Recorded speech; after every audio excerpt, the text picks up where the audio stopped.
In a world that won't stop shouting, the most powerful people are the ones you never hear coming. We are taught to hustle out loud, to post our wins, and to seek applause for every step we take. But there is a rare group of individuals who do the exact opposite. They build empires in the dark, reach the highest peaks of life in total silence, and disappear before the world even realizes they've won. Why is it that the loudest people are often the most stagnant, while those who win quietly seem to possess an unstoppable momentum? Today, we are looking through the glass at the psychology of stealth success. We're going to reveal why sharing your goals might be the very thing killing your progress, how obscurity acts as a biological shield, and the 5 secrets to moving in silence. By the end of this video, you'll understand why your privacy is your greatest weapon. Welcome to Window Psychology. Psychology tells us that the human ego is a hungry beast. It craves validation, and in the digital age, that validation is just one post away. But for the quiet winner, the ego is a tool to be managed, not a master to be served.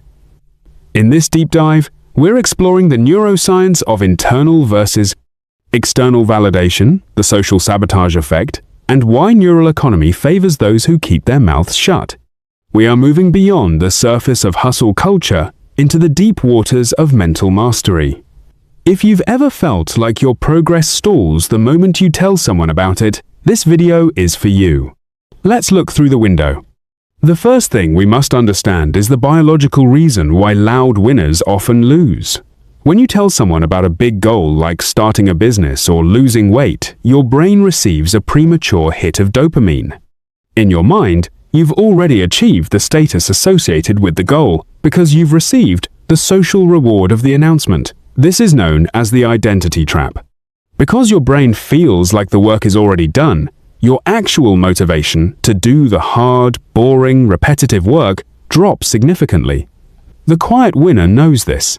They understand that by keeping their goals secret, they maintain a productive tension, a hunger that can only be satisfied by real results, not social applause. They don't want the feeling of success. They want the reality of it. There is a darker side to winning out loud. In social psychology, there is a phenomenon often called the crab mentality. When you are in a group and you begin to climb toward a higher peak, others subconsciously try to pull you back down to the group's baseline level of success. Sometimes this is malicious, but often it's subtle. Friends and family might offer realistic advice that is actually a projection of their own fears. By sharing your plans, you give others a window to project their insecurities onto your potential. Winning quietly eliminates this interference. When no one knows what you're building, no one can tell you why it won't work. Obscurity is your primary defense against the subconscious sabotage of the crowd. Every word you speak about your work is energy that isn't being put into your work. This is the concept of neural economy. High-functioning brains, especially those with high IQs, are often sensitive to overstimulation.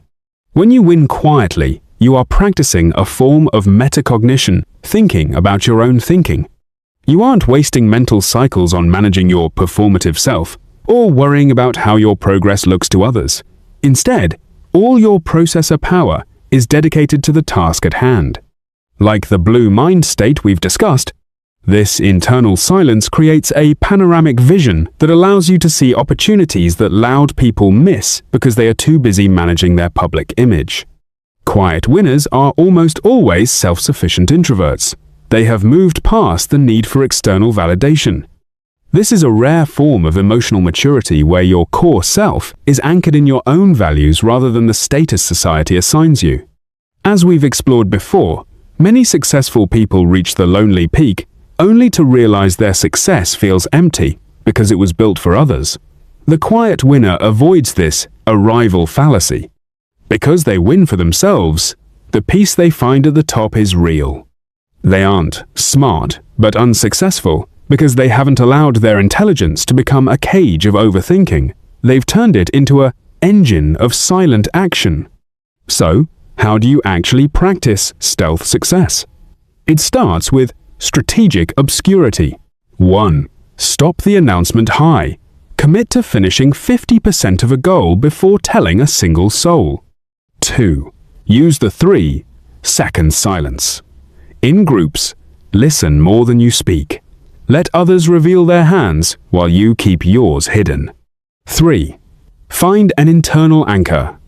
Use music or meditation to reconnect with your values daily, ensuring your why is purely internal.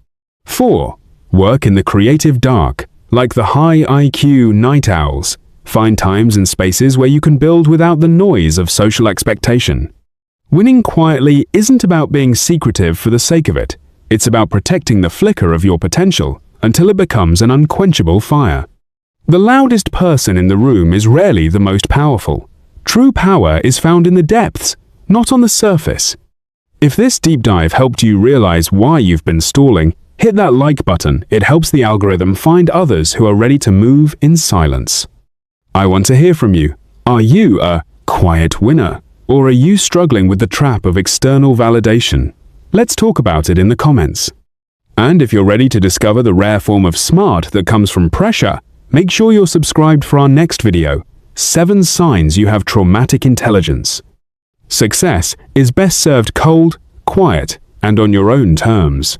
Stay sharp, stay silent, and we'll see you next time here at Window Psychology.